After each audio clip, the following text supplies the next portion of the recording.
ilang taon na. Hindi ba kayo nagtataka? 3,000 lang ang personal ang taon-buwan ng ahensiyang ito. Bakit? Para madaling kontrolin. Diba? Para gawing sindikato. Ang una.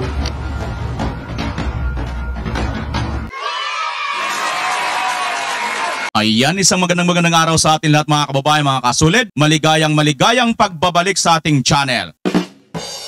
Sa araw na ito ay mayroon po tayong breaking news. OMG, si General Bantag ay lumabas na, matapang na nagpahayag. At ito po mga kababayan, exclusive po ito muli. At mapapansin po natin kung sino po ang unang nag-exclusive nito. At pinag-initan nga po ni Secretary Boyeng Remulla. At ito na naman po ngayon mga kababayan, ito na naman po ang Banateros Brothers.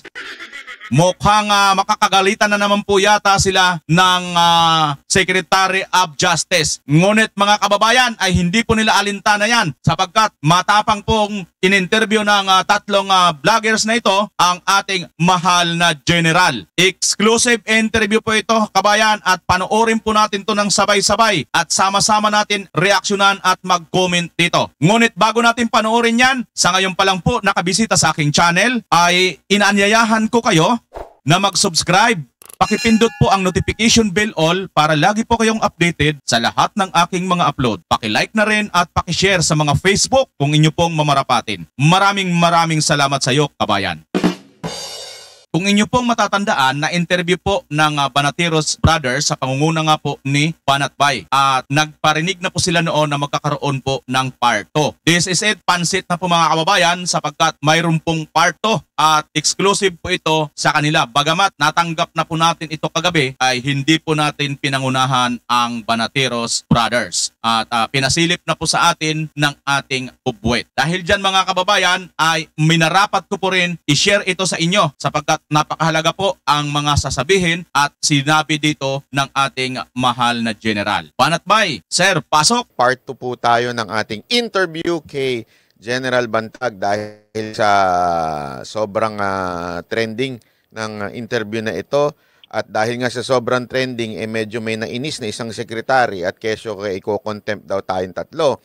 Linawin ho lang muna bago tayo magsimula na hindi po namin alam ang lokasyon ng ating guest na si General Bantag. Hindi po namin alam kung saan siya at sa katunayan boses lamang po ang maririnig natin ngayong araw na ito. Magandang gabi po sa inyong lahat. Ako po si Banatbay. Magandang gabi Sir Bantag. Nandiyan po ba kayo Sir? At ako naman si Mr. Bantag, Banateros Brothers. Magandang gabi sa inyong lahat. Parang sir, energetic tayo ngayon Sir, yes. Simulan natin. Banata na natin kagad. Sir, unang tanong. Pwede ho ba kayong sumuko na ng hindi kaming utusan na huling kayo? Pwede ho ba namin kayo mahuli ngayon? Pwede ho bang ilabas nyo yung kamay nyo dito sa aming TV screen nang mahuli namin kayo? Kasi nauto kami. Pwede kong Banatbay, kung yan ang request mo, pwede kong i-grant. Kaso kung ako yung nasa pelikulang horror na ang title, Ring, di ba lumalabas yung horror na babae doon? Kung pwede sana, edi gawin ko. Pero malayo naman ako sa inyo kasi. Pero sir, ano ho ba ang pwede magpasuko sa inyo ng magkaalaman tayo, sir? Paano yon? Ano po ba ang pwede magpasuko sa inyo at harapin po itong mga kaso ninyo? Alam mo, talagang gustong-gusto kong harapin talaga lahat. Kaso, paano ko naman haharapin kung andyan pa si Secretary Boyeng? Nakita naman ninyo, kayong tatlo mismo, muntik pang kasuhan. Kung hindi pa yan, natanong ni Senator Coco Pimentel, ay di nagkabuli-bulilyaso siya sa sagot niya at nakita naman natin kung anong naging outcome. Talagang walang kaso. Pati si former President Digong, ganun din naman ang kanyang idea na talagang walang na-violate na batas ang Banateros sa pag-interview kay Mr. Bantag. So sinasabi niyo sir, kayo ay aarap po kung itong si Secretary Remulla ay magre-resign? Ay oo naman. Talagang harapin ko yan. Pero kung ang papalit na naman ay kayang-kaya niyang impluwensyahan. Kasi nakita mo naman ang BBM admin ngayon, puro tambalos-los na eh. Di ba? Nakita mo, smuggling. Walang comment-comment. Wala tayong naririnig sa presidente. Ang dami ng kaguluhan, pati sa Mindanao, wala ka pa rin marinig. Wala eh. Ang hirap talaga ng kalagayan ko dahil nga sa klase ng administration na ito. Rinirespeto ko naman ang batas. Kaso hindi ko rinirespeto ang karakter nila. Karakter ni Boying, karakter ni De Lemos na NBI na walang ginawa kundi magpatong ng kaso. Kahit sinong tanungin ninyo may kakilala kay De Lemos, yun ang ugali ni De Lemos. Balita ko nga ho. Paano kasusuko? Oo. Sir, matanong ko lang po. Lagi po nating napapag-usapan sa media na itong patungkol sa Bucor. Kamusta na po? Itong ating gusto kong matanong sa inyo at makamusta? Oo nga, yan nga ang Alam mo, sa totoo lang, ayoko nang isipin yung Bucor kasi ganun kasi kami na nasa serbisyo. Kapag renilive ka, go on now with your life. Parang ganun eh. Another destination, ganun lang yon. Pero ito kasi, parang asong galisin lang itong matandang ito eh. Kaya ayaw kong pansinin sana. Ngayon, tinatanong mo kasi ngayon sa akin na Coach Oli, ang dami namang naging bulilyason yan. Yung sumunod na suspension ko, yung pag-interview daw kay General Palparan na nakita nyo, acquitted pa. Diba? Sa dami ng mga bulilyaso nitong si katapang galising aso ni Boying, kung ikukumpara doon sa interview ni General Palparan at sa dami ng bulilyasong ginawa nitong si katapang, dapat suspended siya. Pero wala na akong pakialam doon. Diba? Diskarte nila yun eh. Sinisira naman nila, sarili nila. Kaso nga lang, ang tanong dyan, ano na kaya ang nangyayari sa illegal drug transaction na naman? Yun ang hindi natin alam. Yes, okay. So, speaking of illegal drugs, alam naman natin, pagka Bucor ang pinag-uusapan, kadikit talaga yan. And kanina, nabanggit ninyo yung smuggling. So, siguro naman nakarating na rin, mukhang updated naman kayo, nakarating na rin sa inyong attention siguro yung mga bagong batches nung smuggled na mga droga sa Pilipinas na kung dati, China, pinanggagalingan nung mga droga. Pero ngayon, yung mga nasabat sa Pampanga, tsaka yung dyan sa Bureau of Customs, galing na daw ng Mexico. Ano pong inyong masasabi doon o reaction? Alam mo, Boss Dada, sa tanong na yan, nung ako pa ay nakapwesto doon sa Bucor, tumigil yung Mexican cartel na yan. Kasi nakita kasi nila yung gaano aktibo ang PRRD administration sa paglaban sa illegal na droga. Kaya hindi nakapasok na, tumigil itong Mexican eh. Pero papasok na sila noon kasi may mga African pa. Marami sila. So ngayon kung yan ay pumasok na ngayon, ay ibig sabihin yan nakita nila, relax na ang law enforcement natin. Kasi dati nung time ni PRRD, hindi na nag-attempt yan. Mga yan, Mexican. So ngayon po nakikita nyo na sila pumasok na at nagiging aktibo na uli? Iyon ang nasa balita. Hindi naman tayo nagsasabi banat bay kundi sa balita. Ibig sabihin talagang pumasok na naman ang Mexican cartel. Kasi wala silang takot na eh. And unlike before, kay PRRD active ang fight against illegal drugs. Kaya walang nag-attempt na noon. Pero muntik nang pasukin tayo ng Mexican noon, natigil nga lang. So ngayon wala na si PRRD, wala na ang laban against illegal na droga. Ayan, nandyan na naman sila. So ibig sabihin, dati pa, meron na talagang Mexican cartel na nagpapasok ng droga dito pero napigilan ninyo. Bakit parang laging China yata yung mga bali-balita lang noon? Oo, tol, kasi nga yung Mexican cartel na yan, siguro natakot sila, hindi naman natin nakakausap na interview pero tumigil sila. Ibig sabihin, natakot, di ba? Bakit hindi sila nagtuloy noon, nagtuloy-tuloy? Bakit ngayon sila pumasok? Samantalang noon, Kasi pinagmimitingan namin yan ng PNP, ng PDEA. Alam natin yan na gustong pumasok na ng Mexican cartel. Kaso nga lang, tumigil sila. Isang araw, nagsalita po si Pangulong Duterte patungkol dito sa pagtanggal ng confidential fund ng kanyang anak na si BP Sara Duterte. At sinabi nga niya, ang pinaka naglulustay ng pera ng taong bayan ay ito hong Kamara, ito hong mga congressman natin. May idea po ba kayo dito sa mga confidential fund na nalulustay ng Kamara at paghihingi ng audit ni Pangulong Duterte?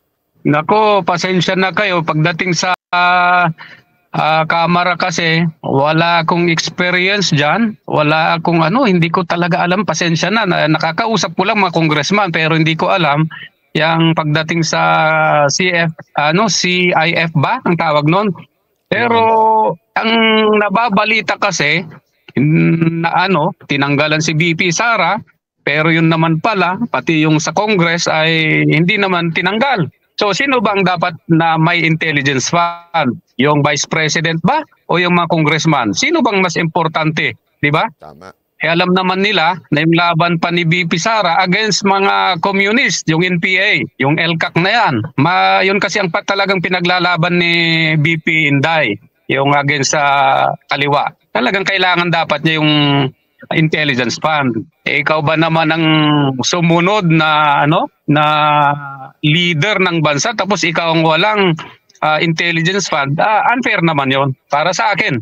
DG Bantag, follow-up question dyan patungkol sa confidential funds. No? Parang ano sa tingin mo lumalabas na magkakampi ngayon ng etong si Speaker Romualdez at saka itong Makabayan Black patungkol dito sa confidential funds? Ano po masasabi nyo dito? Yan, pangit na pangitain yan. Pangit yan na manifestation na yung dalawang grupo na yan nagsasabwatan. Bakit makikipagsabuatan ng isang Speaker of the House na hindi naman communist, hindi naman NPA, tapos makikipag-alyansa ka sa, di ba? Hindi ba, sir? Dahil lang sa kagustuhan mong awayin o gusto nilang sirain si BP Sara, mali naman yon. Hindi fair ang laban. Sir, may mga nagre-request daw na kayo ay meron po ng regular na nagsasalita dahil marami ho ang nagre-request nito. Ang tanong nga ng ilan, bakit po pinili ang Banateros Brothers samantalang meron namang mga legit na media na pwede kayong lapitan? Instead na mainstream? Mainstream media. Okay. Paano naman ako? Alam mo, ang pinagkakatiwalaan ko lang na mainstream media ay yung SMNI. Mm-hmm. Yung Net25 siguro. Kaso, hindi naman ako na-interview na. Dahil nga, alam naman nyo ang status ko. Siyempre, kayo yung matatapang na makipag-usap sa akin. Di kayo. Alam naman ninyo, putang ina. Tag walang bayag, walang kwentang kausap. Correct.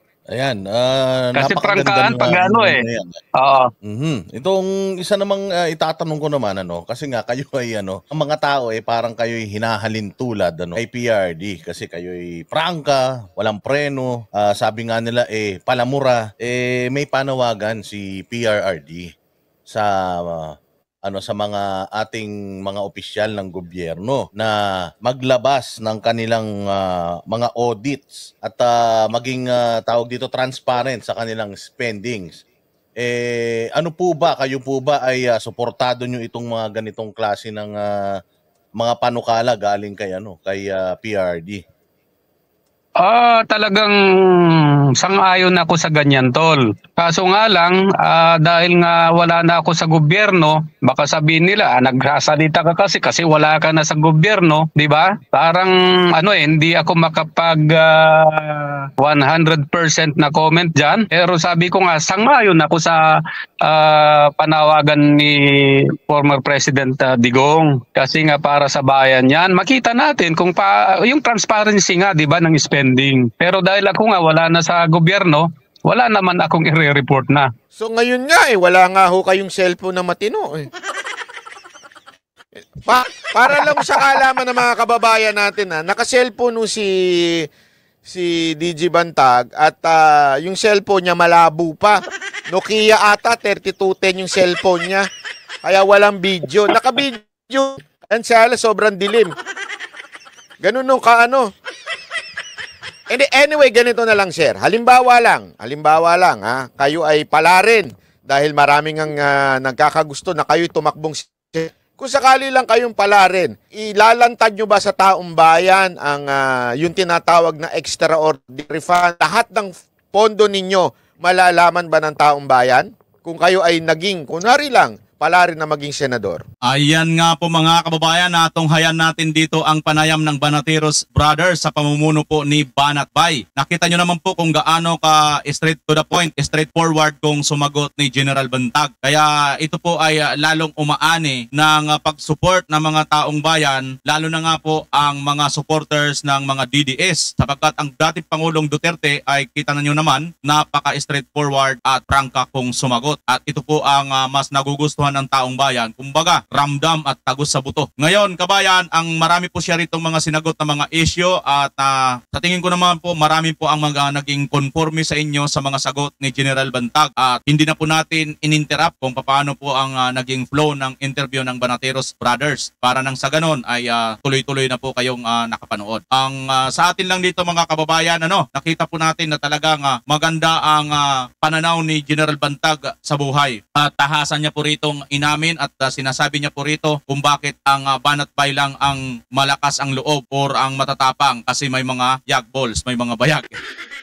Yung mga mainstream media di umano ay ang pagkakatiwalaan lang niya itong SMNI at itong nga pong NET25. Kaso mukhang hindi naman po siya ini-interview ata dahil nga sa mayroon siyang ganitong kinakaharap ngayon. So ngayon mga kababayan, naputol po yung tanong ni Banat Bay at hindi pa po nasagot. Asahan po natin ang part 2 nito at enjoy po tayo sa panonood sapagkat kahit papano mga kababayan, bagamat hindi po natin nasilayan ang mukha ni General Bantag dahil ayon kay Banat Bay, mukhang 3210 ata ang gamit. At nung unang panahon pa. Pero kabayan, at least masaya po tayo dahil muli nasilayan natin ang boses or narinig natin ang boses ng isang mahal nating magiting na general. Maraming salamat muli sa inyong walang sawang pag-support. Una sa lahat sa Diyos at sa inyo mga kababayan, lalo na po ang mga supporter ni General Bantag. Muli, ito si BMR Channel. Magkita-kita tayo sa susunod na pagkakataon kung luluobin ng Panginoon. Siyempre, as always, kung galit ka sa droga sa 2025, magpantag na tayo lahat mga kababayan. At Pilipinas, maraming salamat po sa inyo lahat.